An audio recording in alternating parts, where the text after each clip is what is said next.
സ്പോർട്സിനെ സ്നേഹിക്കുന്ന എല്ലാവരും ആഗ്രഹിക്കുന്ന ഒരു കാര്യമാണ് ഈ ലോകകപ്പ് ഫുട്ബോൾ ഫൈനൽ കാണണമെന്ന്. കുട്ടികളെല്ലാവരും വളരെയധികം ആഗ്രഹിച്ചിരിക്കുന്നു. ഇതുവരെയായിട്ടും അവധി പ്രഖ്യാപിച്ചിട്ടില്ല. അവധി പ്രഖ്യാപിക്കുമെന്ന് നമുക്ക് പ്രതീക്ഷിക്കാം. ഇന്ന് ശനിയാഴ്ചയാണ്, ഞായറും പോയി തിങ്കളാഴ്ച വെളുപ്പിനെയാണ് ലോകകപ്പ് ഫുട്ബോൾ ഫൈനൽ.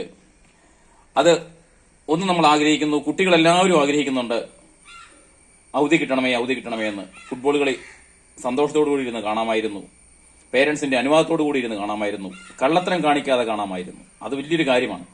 ഇല്ലെങ്കിൽ ഇപ്പോഴത്തെ കുട്ടികൾക്ക് എല്ലാ ഫോണും കാര്യങ്ങളും കൊണ്ട് കള്ളത്തരം കാണിച്ചിരുന്ന് കാണും. അതിൽ നിന്ന് ഒരു മോചനം കിട്ടണമെങ്കിൽ അവധി പ്രഖ്യാപിക്കണം. അത് ഇന്നല്ലെങ്കിൽ നാളെ തന്നെ അവധി പ്രഖ്യാപിക്കണം. അവധി പ്രഖ്യാപിച്ചിരുന്നുവെങ്കിൽ ഒത്തിരി സ്കൂളുകൾക്ക് അവധി കൊടുക്കുന്നുണ്ട് കേട്ടോ. എറണാകുളത്ത് ഇപ്പൊ 2 സ്കൂളിന് കൊടുത്തു, കോഴിക്കോട് 3 സ്കൂളിന് കൊടുത്തു, മൂവാറ്റുപുഴയിൽ 1 സ്കൂളിന് കൊടുത്തു. അങ്ങനെ പല സ്കൂളുകളും അവധി കൊടുക്കുന്നുണ്ട്. സ്കൂളുകൾ അവധി പ്രഖ്യാപിക്കാതെ ഗവൺമെന്റ് ഒന്ന് അവധി പ്രഖ്യാപിച്ചിരുന്നുവെങ്കിൽ എന്ന് ആഗ്രഹിച്ചു പോകുന്നു. കുട്ടികൾക്ക് വേണ്ടിയിട്ട് അറിയാതെ സംസാരിച്ചു പോവുകയാണ്. കുട്ടികളെ, നിങ്ങൾക്ക് അവധി വേണമെങ്കിൽ നിങ്ങൾ കമന്റ് ചെയ്യുക, ഇതിനകത്തൂടെ കമന്റ് ഇട്, അല്ലെങ്കിൽ ഇത് മറ്റുള്ളവർക്ക് അയച്ചു കൊടുക്കുക. ആരെങ്കിലുമൊക്കെ കാണട്ടെ, അധികാരികൾ കാണട്ടെ.